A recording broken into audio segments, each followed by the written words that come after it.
AEW New Japan Forbidden Door plans have leaked. Are AEW set to scrap their house shows? And a new Impact World Champion was crowned at Against All Odds last night. Stay tuned for all the deets. So Forbidden Door 2 is right around the corner. Obviously a massively hyped event going off the success of the first one that really kind of had a lot of people guessing, going into it. Was it going to be as good as all the hype? And it sort of surpassed that. Yeah, right. I think the hype wasn't where it necessarily needed to be by the time the matches were announced. Yeah. Because people were like, there's some really, really good wrestlers there, but weren't necessarily the matches and the talent that people wanted to see. And then you come out at the other end of it and it's like, oh, okay, that was a really, really good show. And hopefully this year's will be better. Yeah. So we've got some discussion that's been released by Fightful Select here. Discussions have apparently taken place between officials from AEW and World Wondering Stardom regarding the inclusion of the Japanese women's wrestling promotion in the upcoming crossover with New Japan Forbidden Door 2. So I think that this is a no-brainer, really. Looking at it, Stardom are massively on the rise, tied into New Japan.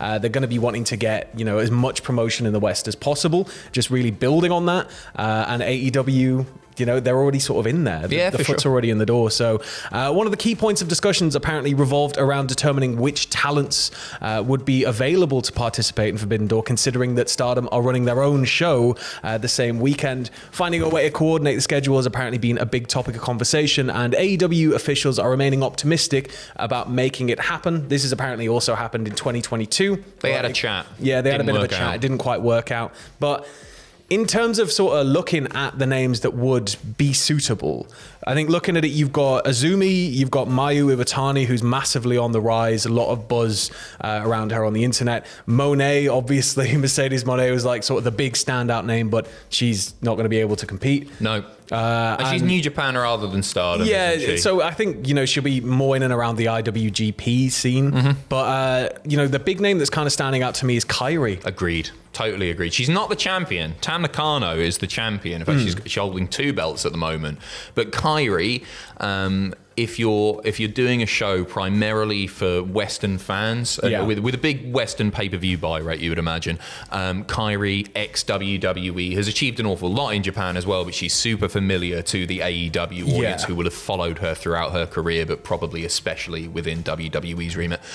So I totally agree. I think Kairi is the one to get and will probably sell the most pay-per-view buys for it. Well, one match that isn't happening, that's been quite heavily rumoured, it was even touched on by Fightful, I think. Yeah, Fightful reported that it was being talked about, but it appears that it's not going to happen. GTS versus GTS, Kenta has essentially dispelled those rumours. Well, I mean, it could happen. He might be working the marks and all that. Can you trust him? Yeah. I don't trust him, not that Kenta. Replying to a fan who said CM Punk versus Naito should be the matchup for Forbidden Door, Kenta, quote retweeting, replying, saying, sounds good to me. They're not going to give me the bag, so Punk versus Naito. Do it. I don't care.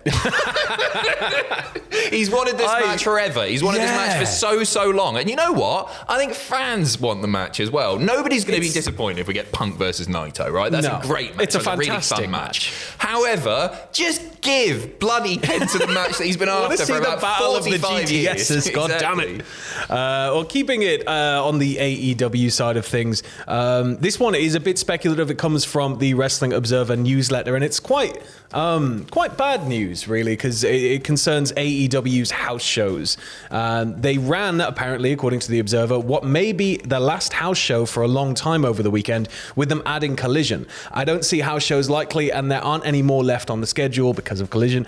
Plus, as the word gets out that the top stars aren't on these shows, unlike WWE, which tries to feature as many top stars in the house shows as they can, it would get harder to draw. The 2nd of June show, which went against SmackDown and Rampage on TV in Tupelo, Mississippi, drew just 1,576 people. And the show the day after in Huntsville, Alabama, drew 2,237.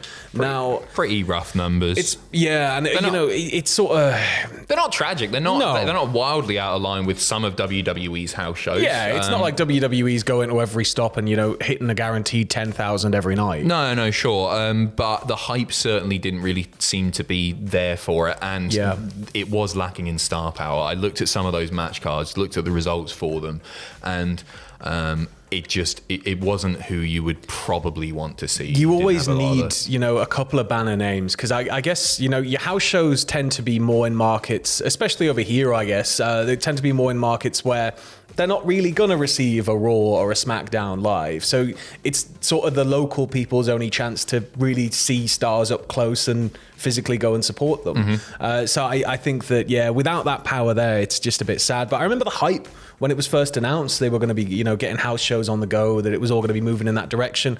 And it's a bit of a shame if that's it, they're done forever. I imagine they won't be. I imagine they'll be, if they are going to go away for a bit, they'll probably restructure it, find a new way to do it, because it's surely a way to make money if done properly. Yeah, totally. I think like once you've got Punk back, you could run house shows, like protect him, put him in a load of 6-man tags, like they're doing on Collision. Put him in a load of 6-man tags, so he doesn't have to do that much or anything. That would sell loads and loads of tickets. You've got the merch sales off the back of that. I wonder how the wrestlers feel about this, because it's more money in their pockets to be doing the house shows. That's not happening anymore. But at the same time, AEW have an awful lot of weekly shows on now anyway. I imagine they're not short of work. Insane. But any more news breaks on that, we will keep you updated. But moving over to Impact Wrestling now, who held Against All Odds last night. A new Impact World Champion was crowned following an intense and thrilling match. In the main event, Steve Macklin defended his Impact World Championship against Alex Shelley. He didn't defeat Alex Shelley. Go on, I'm buzzing about this.